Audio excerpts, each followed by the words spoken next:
Hello and welcome to this video on creating inclusive homes for LGBTQ+ children and young people. My name is Ian Timbrell and I run the not-for-profit More Than Flags and Rainbows, and we help schools, businesses, charities and families become more LGBTQ+ inclusive. You may never have heard of us before, but hopefully we'll get to know each other through this video and I can help you make your home as inclusive as it possibly can be. So who are you, and are you in the right place, and why are you here? Well, you may be someone with LGBTQ+ children. Maybe they've come out already. Maybe they are questioning. Maybe you think they might be LGBTQ+, and actually you want to find out more about how to make sure that your home is as inclusive as it can be. Maybe you've got other relatives who are LGBTQ+. It could be nieces, nephews, grandparents, some of your children's friends, and you just want to make sure that you're doing the things that make sure that your home is an inclusive space for them as well. But maybe there are no LGBTQ+ children or young people in your life, but you just want to learn more about this subject, or you want to learn about it just in case one of the children or young people in your life comes out later on. Whatever your reasons for being here today, I just want to say thank you so much for making the effort. Hopefully you'll learn some things today, but the small things that we talk about could be something really big for a young person who is coming to terms with their identity. So thank you very much from me before we continue. So just to explain a bit more about who I am and why I'm here, and actually why I do this role. Well, my name is Ian Timbrell, as I mentioned. I was a teacher for 17 years, including as a deputy head teacher.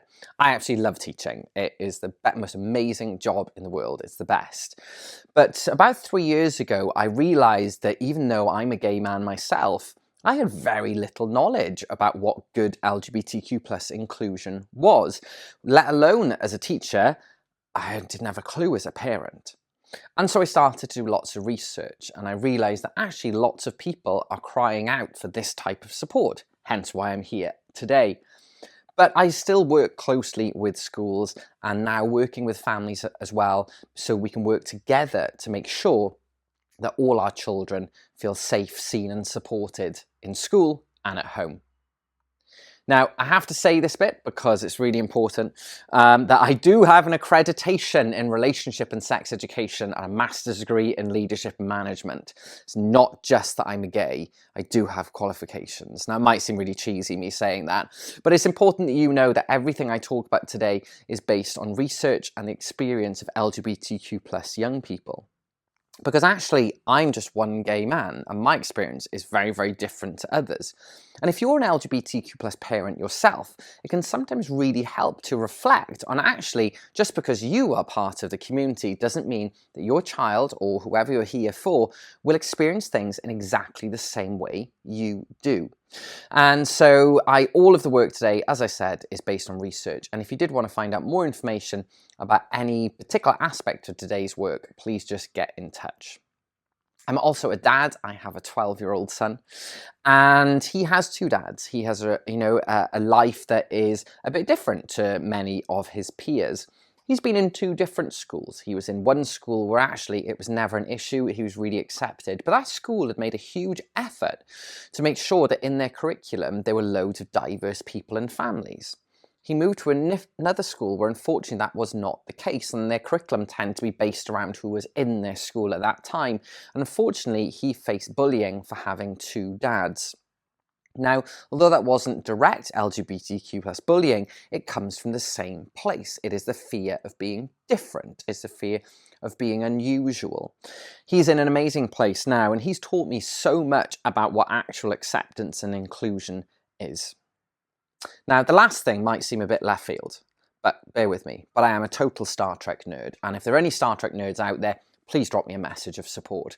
Now, you may be thinking, what on earth has this got to do with LGBTQ+ inclusion? Well, I'll show you just how big a Star Trek fan I am. That's how big a Star Trek fan I am. I have all of the costumes.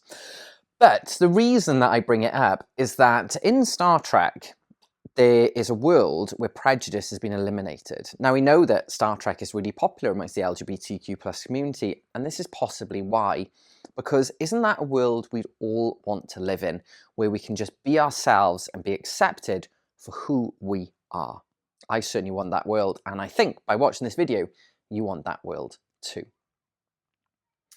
Just a bit more information about More Than Flags and Rainbows. We are a not-for-profit organisation, and our mantra is that every child should feel safe, seen and supported. And I'll talk a bit more about those in a little bit.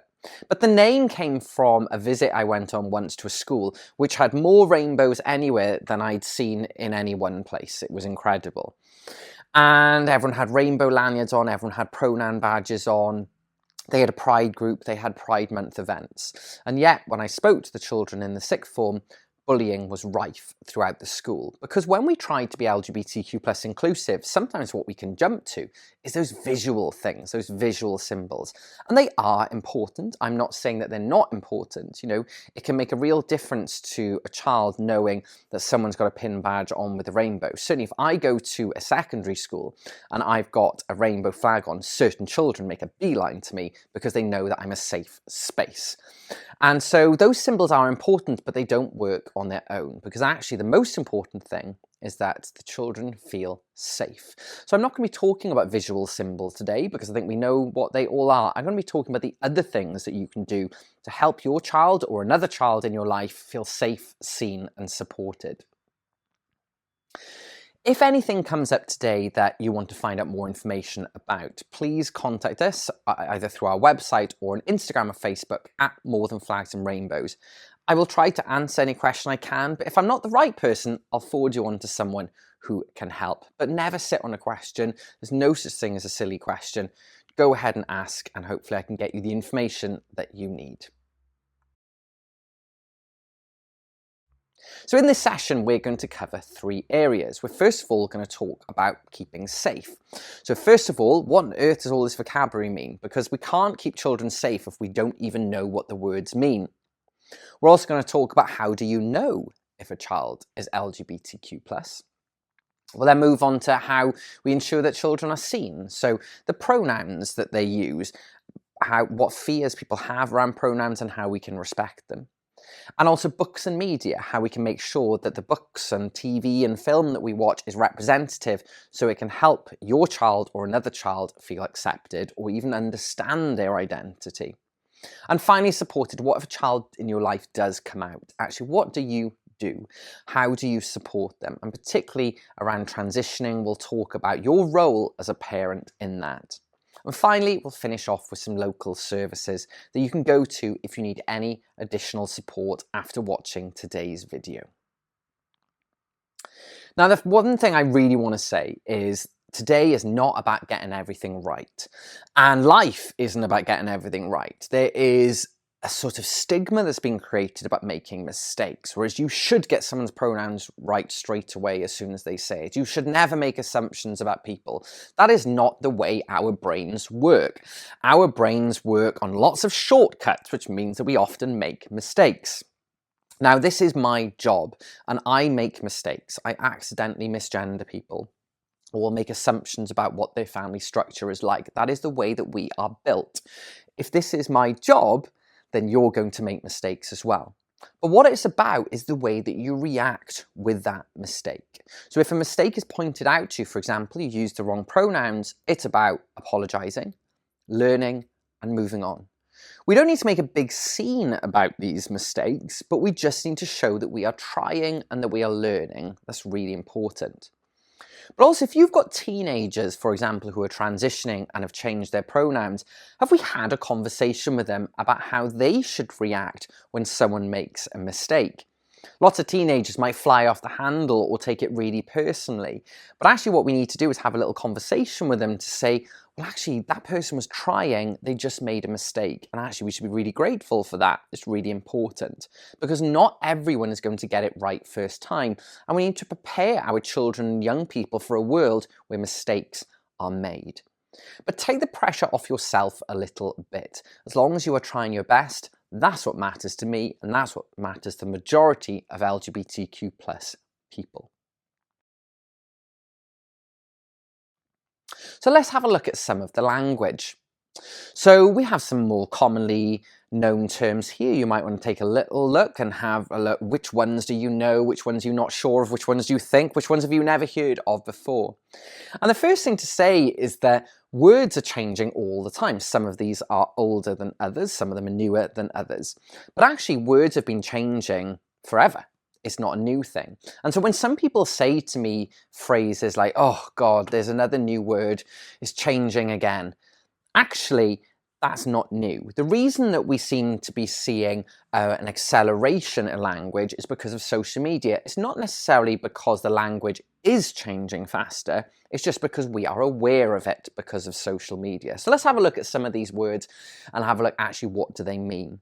Now the first couple probably are quite familiar, so lesbian is a woman who's attracted to other women. It's actually a really old word. It's been in use since at least the 18th century to describe women who are attracted to other women.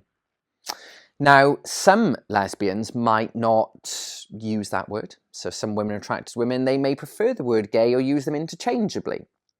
However, some women who are attracted to women may not use the word lesbian at all. They may only use the word gay because some feel that lesbian conjures up a stereotypical vision of what a lesbian actually is, or what a woman who's attracted to other women is. Another word you might hear instead of the word lesbian is sapphic, which comes from the ancient Greek poet Sappho. And it's just generally an interchangeable term for lesbian. It can be more inclusive, so it includes, for example, trans women or non-binary women, but in most cases, lesbian and sapphic are pretty interchangeable. Now, gay, as already mentioned, could be a woman who's attracted to other women. It could be used interchangeably with the word lesbian, but generally we would use it as a word to describe men who are attracted to other men. Interestingly, this is a very new word. It's only been in use in this way since about the 1960s.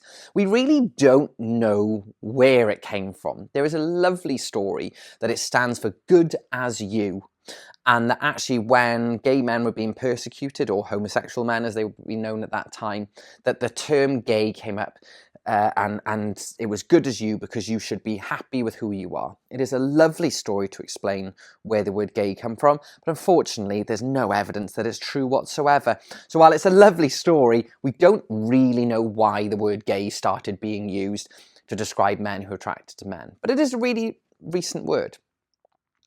Another word we hear more of nowadays is queer. And the reclaiming of queer has actually been going on since the 1960s. People have been arguing about whether we should use that word in the LGBT+ community because so many people have been bullied using that word. Now, young people today use it a lot. It doesn't tend to be a word that's used in bullying as much, and so young people are far more comfortable with it.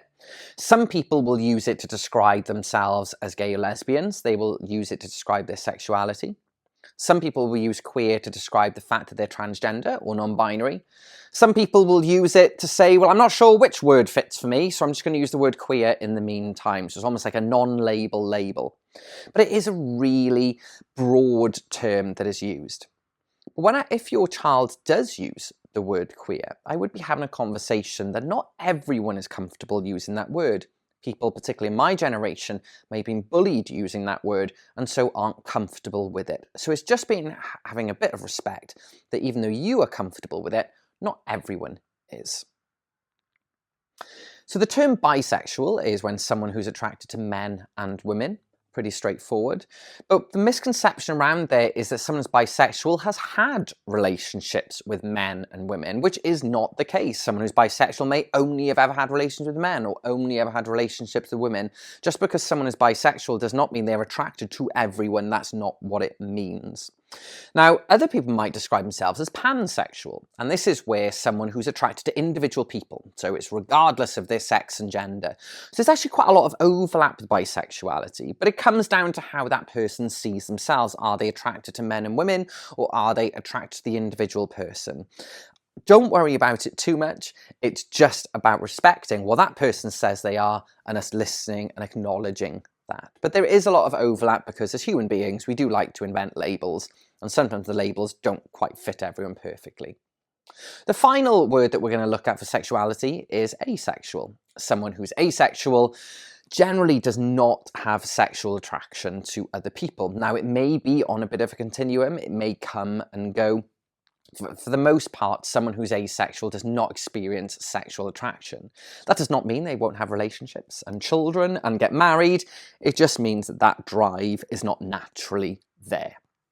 Particularly, we see this in teenage girls who find this difficult. They feel a lot of pressure not to be asexual. You may also see it called ace. That's another way this is referred to.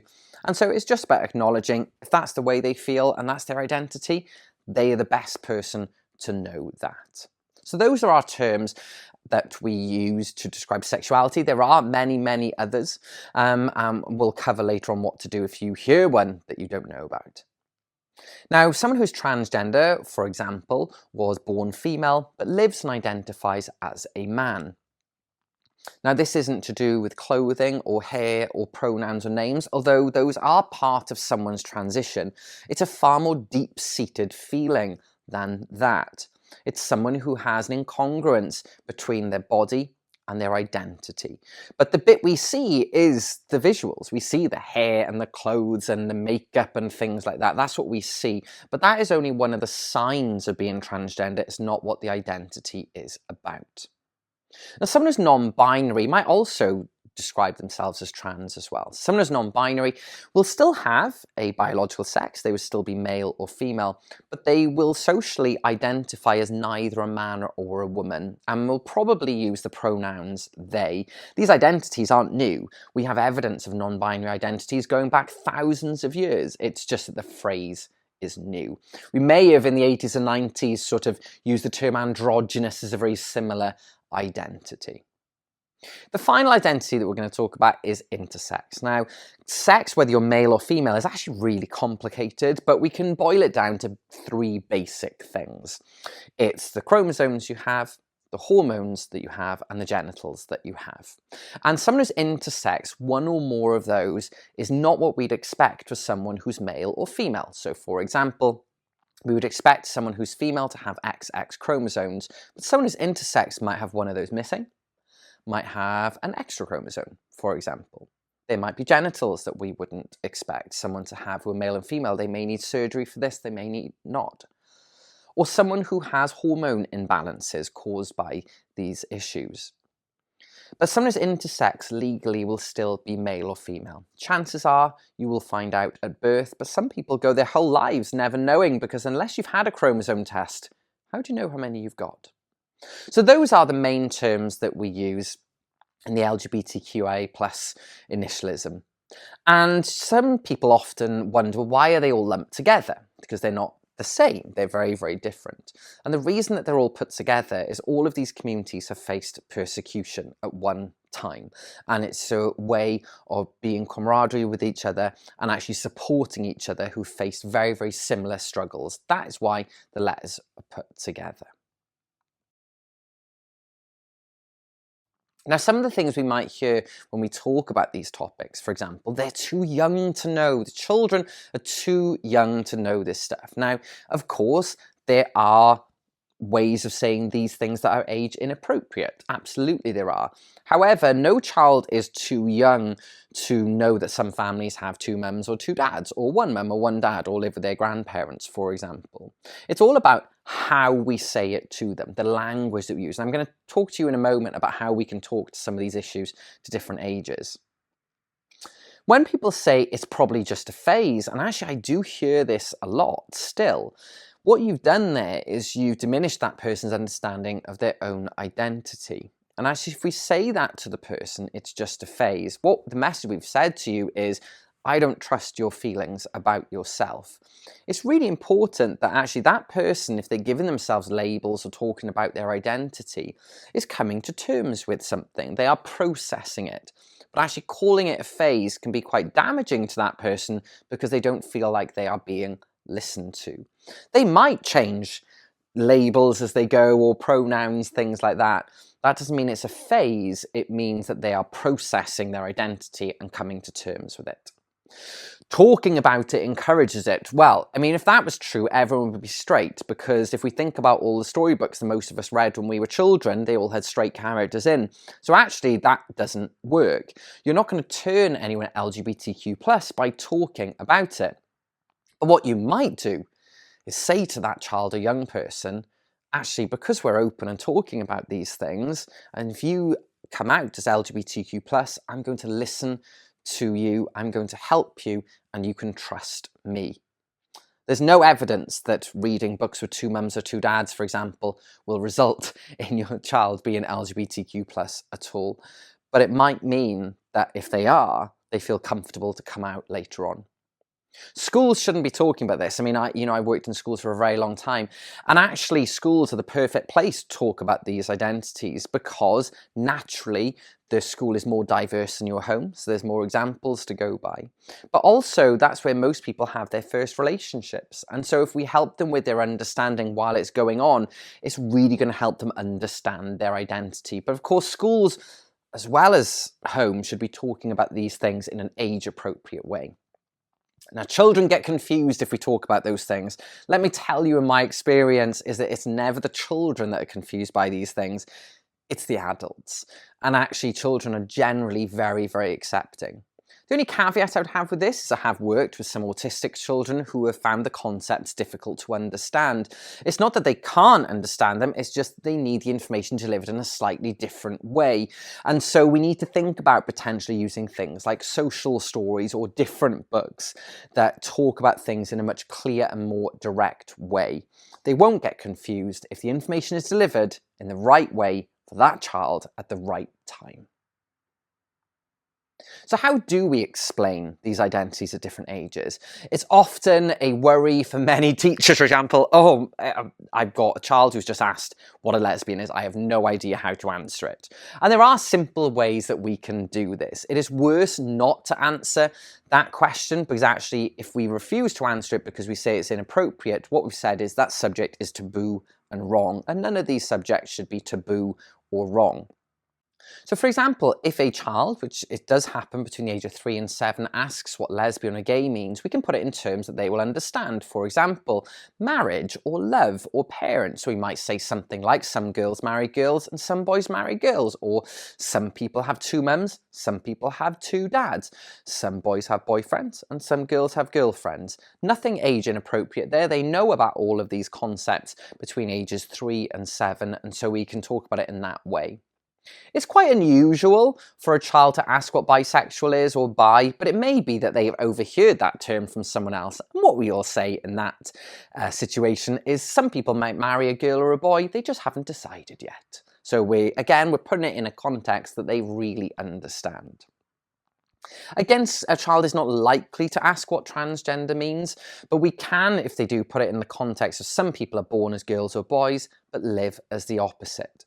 Now, there is a little caveat there. What we need to do is make sure that that child then doesn't think, well, hang on, I need to be a boy to play football, or I need to be a girl to like unicorns. So it's really important we also stress in that conversation about not adhering to stereotypes of gender.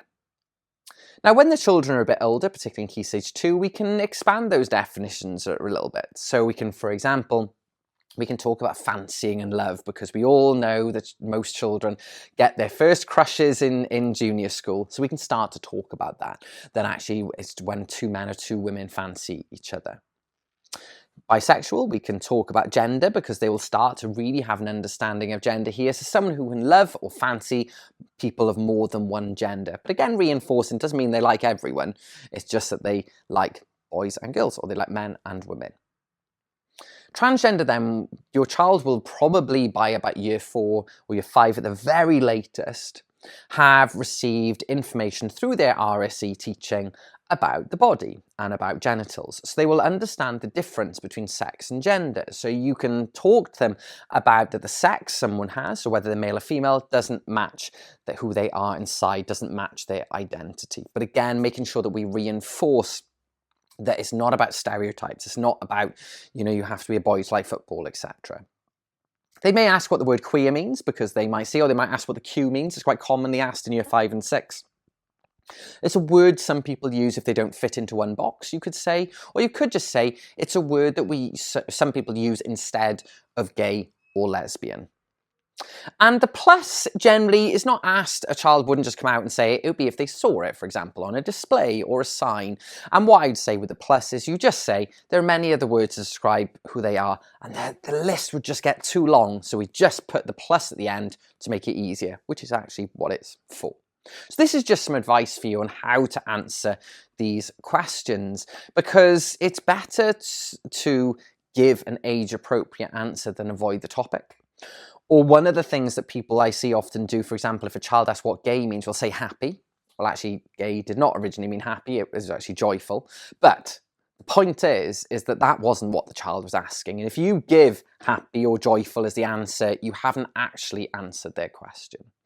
If a child comes up with other words that you have no idea what they are, just tell them you have no idea what they are. You're going to research it, and then you'll get back to them and go and find an age-appropriate way to explain it to them. Don't feel like you have to plod through a difficult explanation. Take your time. As long as they know an answer's coming, most children will be happy.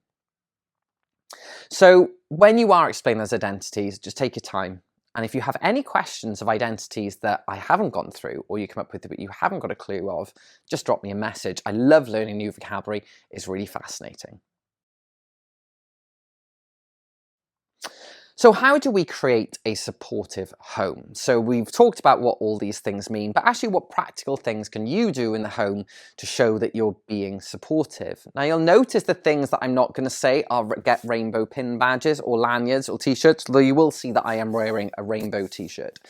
And again, I'm not saying that those things aren't important, but they are not the be-all and end-all. There's other things that we can do that will have a far greater impact. And I'm going to talk about 3 of those things today. The first one is about asking questions, and then I'm going to talk about how you can show you're accepting of identities and how we can use books. I'm going to share some of my favourite books with you. The first thing is about questions.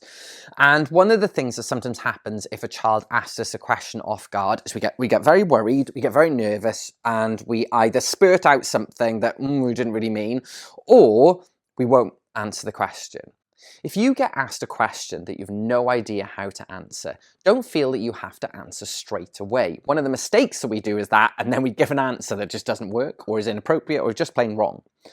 So always be confident to say to your child, do you know what, that's a really good question. I'm not sure how to answer that right now, so can I get back to you?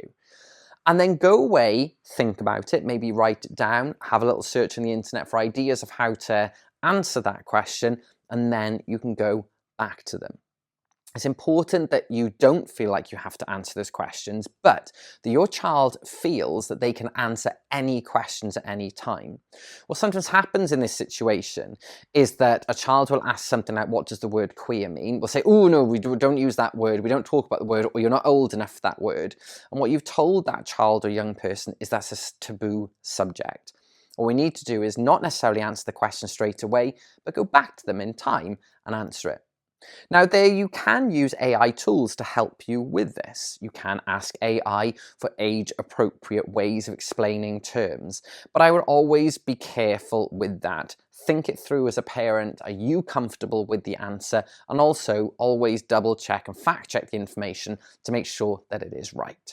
But that's one of the most amazing ways you can create an inclusive home, is by allowing any questions to be asked and that you're going to answer them really well and at a time frame that works for all of you.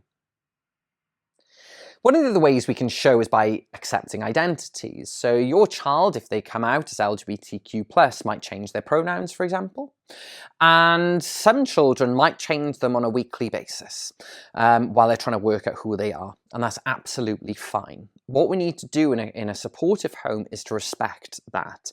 But it's also being honest with them and saying, look, I'm going to be making mistakes because they are changing quite often. I'm getting used to it as well. So if I'm making mistakes, it's nothing personal. I'm not trying to upset you because I'm learning as well.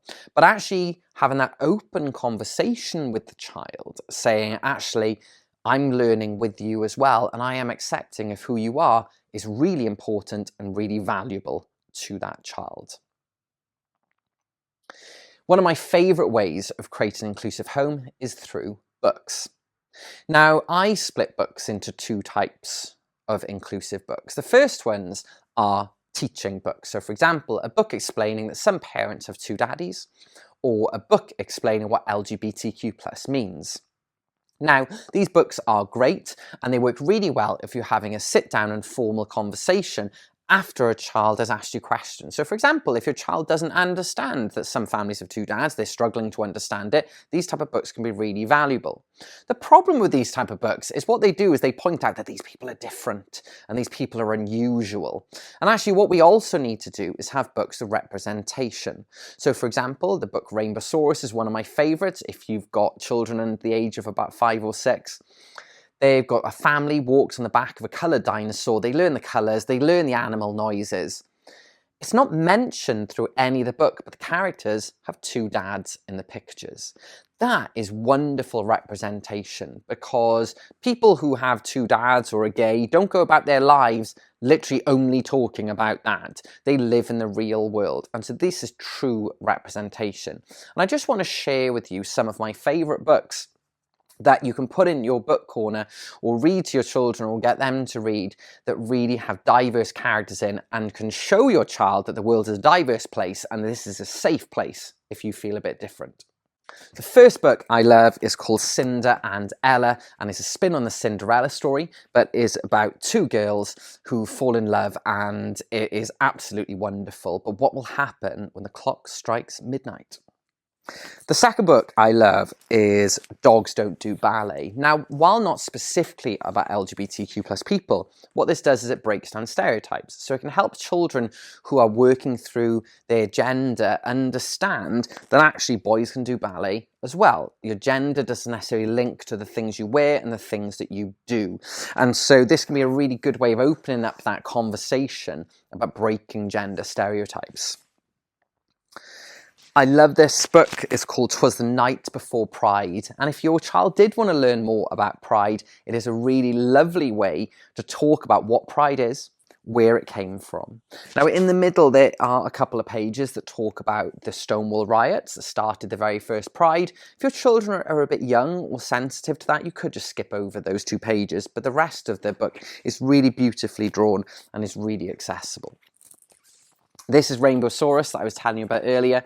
And what I would do was I would just have these books and talk about them. And even if a book doesn't mention that it has 2 mums or 2 dads in, you could just say things like, oh, look, where are the 2 dads going? So I'm not making a big deal of it. I'm just pointing out that those characters exist in the book. If your children are a bit older, they might want to look at a book such as The Woodcutter and the Stone Prince, which is a rewrite of The Snow Queen, is inspired by it, but it's 2 boys in the story instead. And the pictures are just gorgeous and beautiful, but again talks about being gay in a really age-appropriate way. It is about the story, not about their identity. And the final one that I absolutely love, you may know Julian and the Mermaid. This is Julian at the Wedding, where his 2 aunties get married. Not only is the artwork beautiful, but the topic is about love and the wedding. It is not about teaching you that some women get married to women. They just happen to be there in the background in the story. If your children are in secondary school, my favourite book to read is Ivy Aberdeen's Letter to the World, which is about a tornado ripping through a town. And Ivy loses a love letter to the first girl that she fancies. And it's a wonderful story about the town rebuilding, but it's just so beautifully done and might really help a child who's coming to terms with being gay, for example, really understand what it's like from someone else's perspective. There are absolutely loads of wonderful books out there, but you might be thinking, but I don't know where to find them. And so on the More Than Flowers and Rainbows website, under 4 schools, you can see our diverse book list. And there are hundreds and hundreds of books there for all types of diversity, where you can have a look through and find books that are right for your child on a topic that they love, but also have diverse characters in, so you show your child, actually, we live in a diverse world, and it might help them understand themselves a little bit as well. Now, one of the questions I often get asked is, how do you know if your child is LGBTQ+? We don't get born with a sign around our necks or anything like that. That's not what happens. My answer to that question is always, what does it matter? Because if a child is at a point where they're ready to tell you, then actually they will tell you, as long as you've created that safe space. So actually, you don't need to know if there are any signs your child is LGBTQ+. It's really important. And actually, asking this question can accidentally lead to some misconceptions.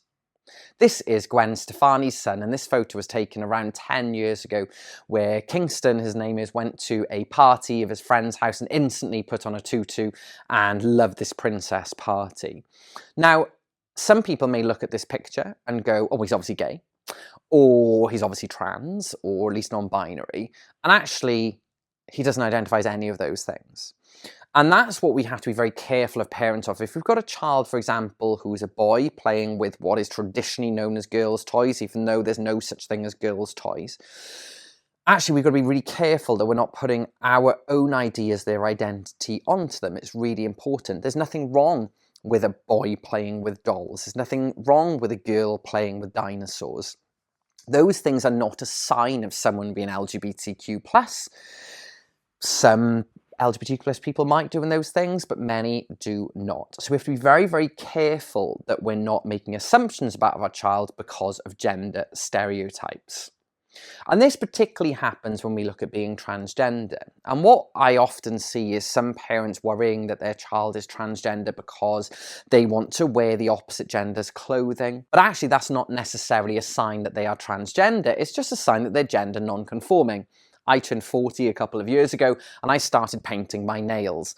Now, you wouldn't normally expect a man to do that, but it doesn't necessarily make a sign that I am trans or non-binary. So it's really important that we don't reduce a child's identity down to those superficial things. Someone who is transgender has a sense of unease because of a mismatch between their biological sex and their gender identity. The only person who knows they're transgender is that person. No one else can identify it. And so what we need to do is to create that safe home space where if they do come out as transgender, non-binary, or any other aspect of LGBTQ+, that they feel confident to do so. But it wasn't the adult who told them what they were, it's the other way round. Now, if a child does come out to you, first of all, well done, you've created a really safe place. The first thing we should do if a child comes out to us is thank them. And then we should listen to them because they have shared a really important part of their identity with us. And so it's really important that we listen to what they need. They may just want you to know, but they may also be asking for help. And the final really important thing to ask them is who else knows and who do they want to know? Because after all, this is not your information to share. It is their information, and it's important that they have control over it. Now, in some cases, that child may not want anyone else to know, and that's absolutely fine. But I would always encourage them to allow us to have the conversation with either their teacher or their head teacher so that the school can just keep an eye on them and make sure that their well-being is looked after in school as well. Quite a common question I get asked is, if I know my son is gay, should I ask him? Generally, you don't know if your son is gay. What people mean is they have suspicions. But no, we should not be challenging people if they're LGBTQ+, unless there's a safeguarding issue, unless there's really something wrong, we think that actually their mental health is in trouble. Otherwise, we should let them come to terms with it naturally and tell us. After all, as I said previously, it is their information to share. It's not about us, it's about them. We should wait for them to do it when they are ready to do so. Now, during this time after a child or a young person comes out, it can be really confusing for them. They suddenly realise that they are different from the majority of the population and there may be no one else like them in their life. And so here's a few little tips for you. First of all, reassure that you love them. And it sounds like such a silly thing. I wouldn't say still love you because that's pointing out that something's changed, but just say that you love them. Make sure that you're giving them those hugs that you always do. Make sure that actually that they know that nothing has changed. Try to maintain that normality wherever possible. You don't need to start booking Pride event tickets. You don't need to start going to Drag Queen Story Hour. That child, actually what they need is to know that they have told you and nothing will change. That actually their life goes on, that you've accepted them for who they are, and actually we're still going to have Sunday dinner. We're still going to go to the cinema on Tuesday nights. All the things that you normally do, you should still do. So that child then sees that actually, oh, it wasn't a big deal that I shared this information and I just am who I am. But do reflect on what books you've got and what films you watch and things like that. So it may be worth having a look at whether you could gradually buy some new books, even if your child just sees them lying around the house. Maybe look at what books they have. Can they get new ones from the library? And have a look on the diverse book list to see books that might help, because it might help them to see other people who are like them if there are no other people like them in their life. But also, and I can't stress this enough, remember it's their information. It's not yours to share. It's not gossip. And it's important that we only share it with people who they give us permission to. If a child transitions, obviously the signs are far more visible, that is if they come out as lesbian, gay or bisexual. Your child may want to move very, very quickly. I've seen situations where a child literally wants to come in tomorrow with new name, new pronouns, new hair, new clothes, new name, everything. What we have to do as parents is understand that actually we don't live in an ideal world. In an ideal world, a child would be able to do that and everyone would be accepting tomorrow. That is not the world that we live in. And so what we need to do is help the child slow down a bit. We let them lead, but talk to them through about how we can do this step by step. What could we change first? Could we change something small? Could we change perhaps your pronouns, or maybe even pronouns just at home, or maybe just pronouns with your friends? And then speak to the school and work with them so they're on the same timetable as you. It is not your job to accelerate the process. It's not your job to make that child go faster. It's your job to make sure that we do this carefully and slowly, so that actually the people around your child learn as well, and they come with you on this journey, not against you. Because for many people, this might be the first time they've met a transgender person, and if we help them learn as well and come to terms with it, your child will have a far better time in their transition. You may be thinking with some of this that you just don't understand it, and the fact is you don't need to. You don't need to understand what it is to be trans or non-binary, but what you can do is empathize that this child needs support. Also, the people around you, we need to empathize with them that they are learning as well, and they might not understand some of these things. We obviously can never excuse prejudice or bullying, but actually we need to empathize with the people around our children that they might be learning as well. This might be the first time that they've met someone who's non-binary, for example. So it's really important that we give people around us time to learn and grow as well. Never excusing bullying or prejudice, but understanding that everyone's on their own journey.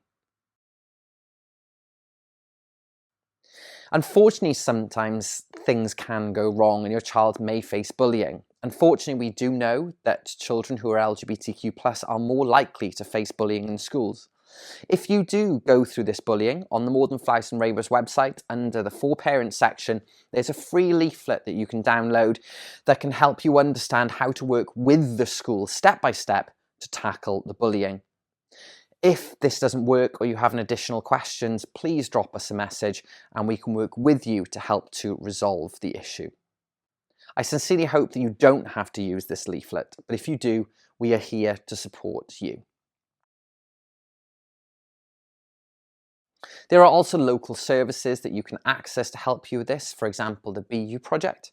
Medway Pride has loads of signposting to different information. And the Medway Gender and Sexual Diversity Centre has loads of information if your children is talking about being trans or non-binary. Contact any of these services and they'll be able to give you advice or really signpost you to where you can go. Nationally, there are loads of helplines. If your child or young person is LGBTQI+ themselves, if they're over the age of 13, they can contact Switchboard and they can call the helpline and get put through to someone who can help them. Rainbow Mind and the LGBT Foundation also have advice services and helplines that can help you and your child as well. Please access these services. They are really, really valuable. Don't sit on any worries and concerns. You will not be the first person to have these concerns or have these questions. And of course, at More Than Flags and Rainbows, we are here to help you as well. On our website, we've got books, free leaflets, and we also have things like this that you can show your allyship with, or little pin badges, books, t-shirts, hoodies, etc. that you can wear to show that you're an ally and that you're a safe space for people. As a not-for-profit, all of the funds go back into creating free services and resources for people such as yourselves. I want to finish with a big thank you. As someone who really struggled with his identity when he was young, I would have loved for the people in my life to have had training like this, to have just taken some time to sit back and think how they could have made some spaces more inclusive. So a huge thank you from me. And if you have any comments or questions, please don't hesitate to get in touch. I would love to answer them and to help you create those safe spaces so every child can be safe, seen and supported.